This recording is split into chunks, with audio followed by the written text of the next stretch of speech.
Welcome to the Work Hard, Play Hard podcast. My name is Rob Murgatroyd, and I am a former doctor turned lifestyle entrepreneur. Each week, I interview some of the best minds on the planet on the science of achievement and the art of fulfillment. Today's episode is a mini-sode that we call Fri-Date with the Wife. In these mini-sodes, my wife Kim and I deconstruct the strategies that we've developed over the last decade to not only grow personally, but to turn our struggles into lessons and create fulfillment in all areas of our lives.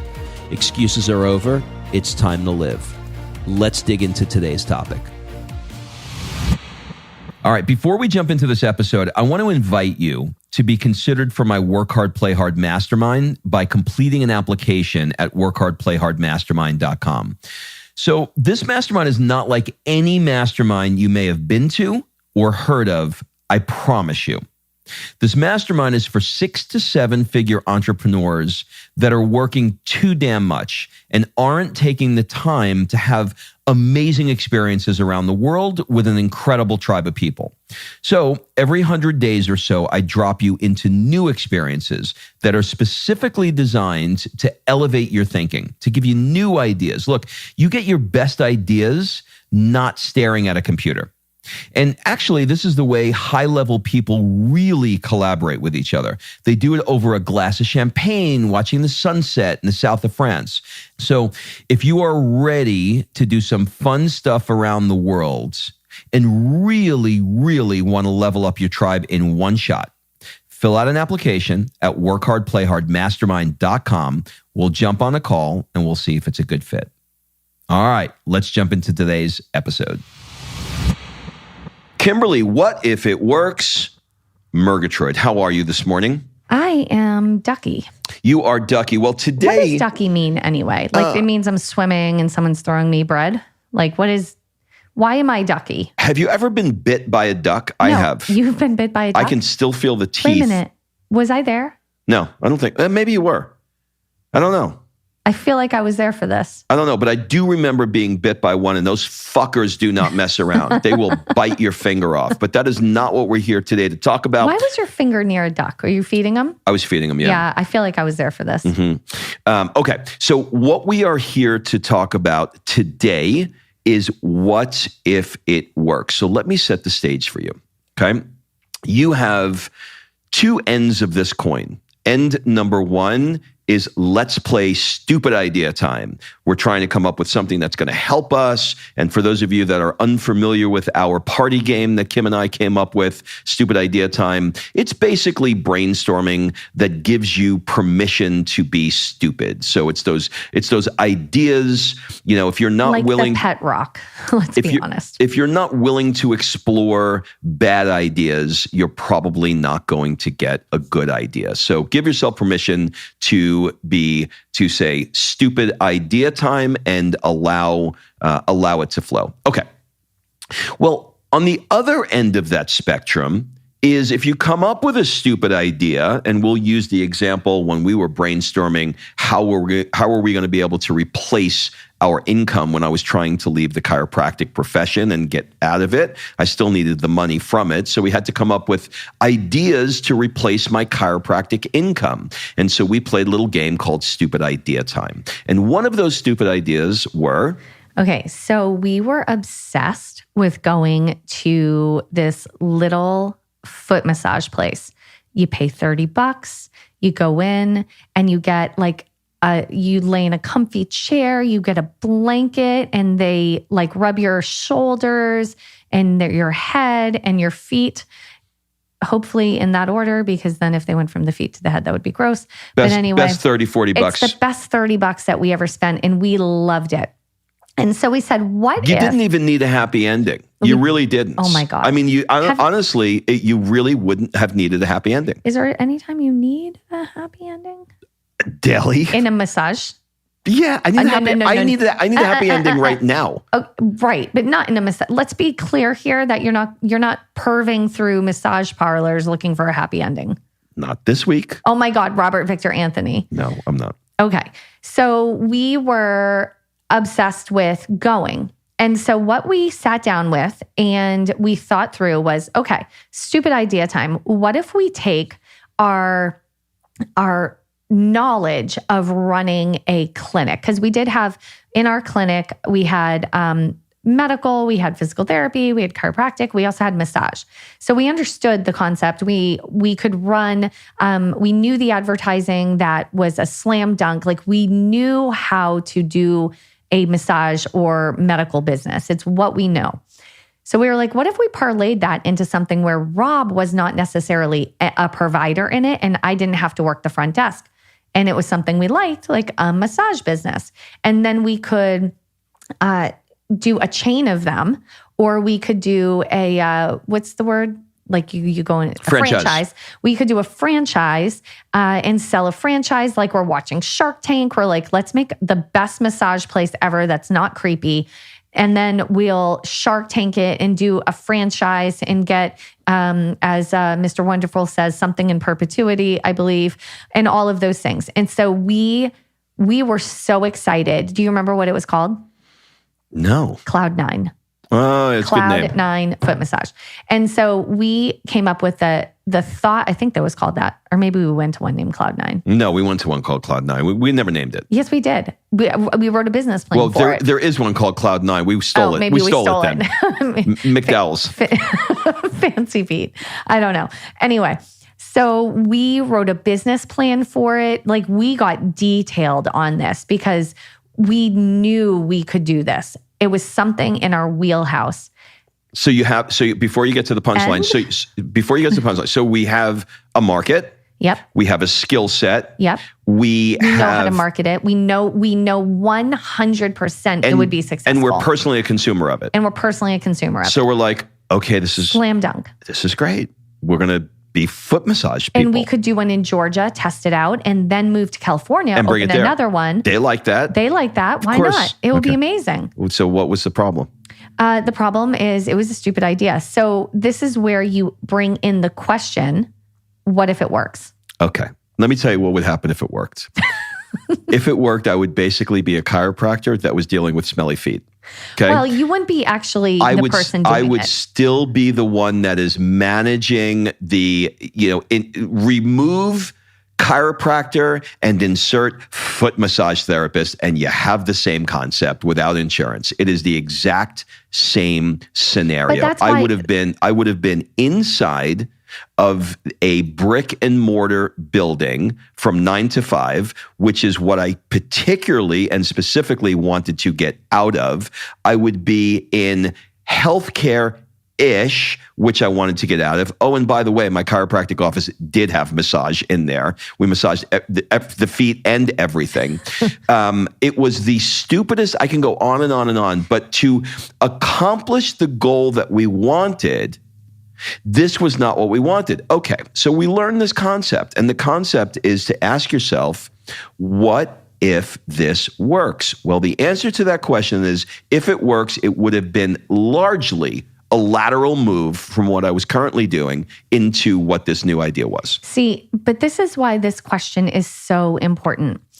I would highly recommend testing any idea you have to what if it works for your personal life, for your day-to-day life, for the lives of your kids. How about relationships? For your relationship, for your everything. Because this idea, if we only looked at, will this be a successful business, which is what a lot of people do. I do ideation with people all the time, ideation sessions. I sit down with them. They give me their idea and they're like, do you think it will be a successful business? That's the only thing they're actually caring about in the moment. What if it does work? Let's look at everything else. So what if that worked and we had the one in Georgia and then we had the one in California and then we had a few more and we had like 10 of them, right? That was the dream. What if we started franchising it? Well, what does that look like? That looks like having a shit ton of employees. We don't like that. We don't like those. Having all of these brick and mortar businesses that require overhead. We don't like that. It requires one of us or both of us, most likely, managing some aspect of these clinics. Me probably handling the staff, the hiring, the firing, Rob handling the metrics, the behind the scenes, which is exactly what we did in the clinic. And basically, the only difference would be that we wouldn't be physically tied, possibly, but we would have to make consistent appearances because we are the owners, right? So all of those things, we would have an insanely, I know, Rob, with everything in me, if we had done this, we would financially have an insanely successful business. Personally, we would hate it. We would feel like if we left, we couldn't travel. We would feel like fires were happening constantly. We're constantly putting out some fire. Someone's quitting. Someone's stealing. Someone wrote a shitty review on Yelp. Like there's a gazillion things that could go wrong, and we would be handling all of those fires. We would, like you said, probably be working 9 to 5 in an office somewhere. Like those things are not what we want our dream life to be. So the entire point of us doing a dream life course and the way that we're doing it, we are starting with the dream. What do you want your life to look like? Rob wants to work. He wants to wake up early, do his morning routine, work from 8 to noon-ish, and then spend the rest of the day enjoying the environment we live in and enjoying his family. That's his dream life. Great. Start there, and then let's reverse engineer that. Stupid idea time, massage thing. Nope, that's not going to allow him to live that dream. Although it's a great idea and could be a financially successful idea, it's not the one that is going to support the dream life. So we see this, we may have talked about, my brain is so like mushed. I don't know if we've talked about this on the podcast before, or I think we did in a previous episode, or if this was just like a one-on-one conversation. But a lot of people want this idea of a successful business, this idea, I want to speak on stages around the world, but they don't really match that up with the life they're trying to create. So everyone I know, I want freedom, I want financial freedom, I want time freedom, and then they lock themselves into some sort of business that gives them maybe financial freedom, but not time freedom. And when they started, they really wanted the time freedom. So they decided, this is what I do, kind of like us with this massage idea. And so I think that people start this process wrong. They start with success in business in mind instead of, what if this worked? What if this was wildly successful? How would that impact my life? What would my life look like? How would my life change? What would that be? How could I, that's why for me, I chose, when we did this network marketing thing, we played stupid idea time. And the one that was in the most alignment with the life I wanted was network marketing, because it allowed me to work when I want, where I want. I need my phone. I need to love a product. And that's it. Like that fit into my life. So if I was homeschooling, sending Sophia to school, whatever, doing a podcast, whatever it was, I could fit this in the pockets of my day and build a successful business. That's why that worked for me, because it worked for the life I was trying to create, not just be financially successful. One of the things that I think is really important when you do this stress testing, which is going from, brainstorming on one end to what if it works on the other end, is, Shakespeare, I believe, once said, I believe it was Shakespeare, know thyself. And I've got a super successful friend, Darren, we've spoken about. He's the first episode I've ever interviewed on the podcast. And, he is rapidly working on creating a $1 billion company. And his day-to-day, I am now convinced that he loves. He enjoys, he's got a company culture called Happy 8 Hours. I would have happy 8 minutes with my company. Happy hour and a half. Happy hour and a half, because I fucking hate employees and I want no, but he gets off on reading the latest Harvard Review article on how he can create a happy place. And, he's got a bar, a beautiful high-end bar that's put in there, and he wants to go on vacation with his employees. He is like, I want to kick him in the balls and he wants to hug them. Like if you want to be an employee, his business would be an incredible place to work. It's perfect. I mean, it's an amazing place to You work. could bring your dog, all the things, Yeah, right? and he wins like Business of the Year where he is in Seattle. But he loves it. He loves it. And you would hate it. And I would hate it. So my point is that you have to know yourself. And it's, we're creating this free Dream Life course now. And if you want to get that Dream Life course. So if you want the Dream Life course, text the words Dream Life to 310-388-9724. And when it's available, we'll send it to you. So most of the people who are at a stage in their life now where they know they were made for more, and they know that they want to get out of it, and they want to do something out of their current job, and they want to get into something else. Their eye is on the financial prize. And if they can, which is what we originally opened the show with, which was what I wanted to do was replace my current chiropractic income. Well, yes, it ticked that box. It would have ticked that box, but it wouldn't anything else. So be very wary, not wary, that's the wrong word. Be very clear on a great exercise is to write what you want your day to look like. Just like if somebody had a gun to your head and said, you have to live this day, it's Groundhog's Day. And I get it. Any time you have to do the same thing over and over again, it's eventually going to become boring, but you get the idea of the exercise. If you had to live a day that would excite you, what would that look like? And, for me, Kim alluded to it, a couple hours work in the morning, up at 6, done by 12 or 1, at the beach for 2-3 hours, and then with my family for 2 or 3 hours. That's kind of like a perfect day. Like if somebody had a gun to my head and said, you got to do this forever, I wouldn't be upset with it, right? So it's working. So you have to stress test what if it works against what your perfect day looks like. And if it doesn't fall in line with it, then you're going to have to make the decision. Do I want to do this? And be wary of this trap. That's where the wary part was coming in. Be wary of this trap where you say, well, it isn't perfect, but I'm going to do it anyway because eventually I'm going to be able to have the day that I want. And I'm going to tell you that, tomorrow isn't promised. And sometimes you have to do what you have to do until you can do what you want to do. I get that.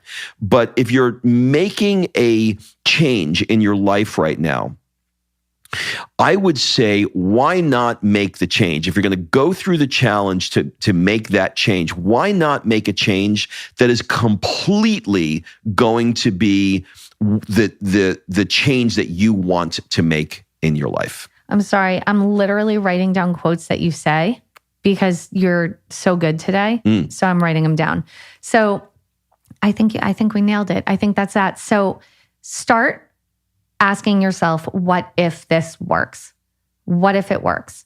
Because, and again, go through all the areas of your life. What would your day-to-day look like? How does this affect your relationships? How does it affect your family? How does it affect all of these things? And you know what I love about this, Rob? I know we're adding this to our Dream Life course, but what I love is it fits so perfectly in that decision-making matrix, because it's like, the probability of things working. And what if this is wildly successful? What if this is wildly successful? How will that shift your business? How will that shift your family? But don't just look at the financial upsides, like Rob's saying. Really look at everything. How does this shift your lifetime commitment wise? What does that look like? What is everything? You want the full picture. So when you're going into something, you can fully go into it understanding what is about to go down versus being like, oh, well, the financial part of this is worth it. So I'm willing to sacrifice everything in my life to make the money. That's most likely, if you're listening to this show, most likely not your jam. Like, I'll give you an example of this. I have a lot of friends who are coaches, right? They're, we'll call them life coaches so everybody understands what it is. Many of them are out of that business now. And the reason why they're out of the business is because it's not a scalable activity, right? If you're, you can only do, if you're, I don't know, if you're working an 8-hour day, in a perfect world, you could do 8 of them, right? And it requires a tremendous amount of focus and attention. For me, the what if it works is perfect. I like helping people. It's enjoyable to me to watch people grow. I like the texts that I get in between my day saying, hey, I'm working on the thing we talked about. Can you help me get unstuck here? It's in my nature to want to help them, and it's in my nature to want to teach. So What If It Works is perfect. Now, it isn't a perfect business because it's not scalable, right? We can't sell 1,000 coaching like we could sell 1,000 courses, let's say. But what if it works when I apply it to that is I get to wake up in the morning excited about coaching somebody and excited about watching their personal brands grow. So go ahead. What were you going to say? My brain is buzzing with how well this clicks into parts of our course because, okay, so what if it works and it's wildly successful? Well, then I'm going to have 1 million people wanting to coach with me. Okay, so what if that works? What's that going to look like?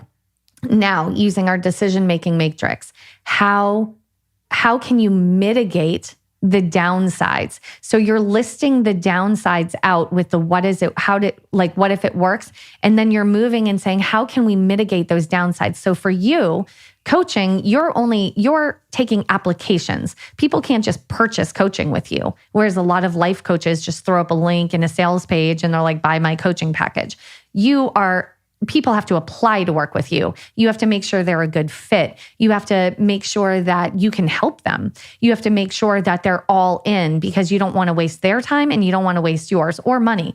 You have 10 spots. You are limiting yourself to 10 clients. So you are mitigating the downsides of an unscalable business because you enjoy it. And so you won't have that burnout a lot of coaches get because they're just taking anyone under the sun, getting frustrated because people don't take action and yada, yada, yada, right? So, this is such a freaking good point because now I'm looking and I'm realizing I don't have one client, not one, that I don't enjoy working with and that isn't executing on what we have discussed. So really good point. And that's because you've done the work on what if this works and then went into our decision-making matrix. Oh my God, I need a new name for that. And really fine-tuned and mitigated any downsides. I am so excited for this course. Like I can't even. So I'm going to give you the number again. If you're excited about it and want it, text Dream Life to 310-388-9724. And also, Rob, what's the link for your coaching? Work Hard, Play Hard, podcast.com/coaching. So you can fill out an application if you are the take action kind of guy or gal and see if he has a slot open. For whatever. Which I'm looking at right now. And I think you have one. Yeah, I think we do. Well, that's it. Did we cover everything? More than enough. It's time to go? It's time to go. What do you want for breakfast? I don't eat breakfast. Okay. Bye. Have a great week, everybody. We'll see you later. Bye. All right. Thanks for listening. If you love this episode and you know someone that needs some help in either stepping up their work hard game or their play hard game, it would mean the world to me if you shared this podcast with them to help me get this movement out there. So if you like what you heard, head on over to iTunes, take 30 seconds and leave me a 5-star review, and I will be forever grateful. So until the next episode, excuses are over. It's time to live.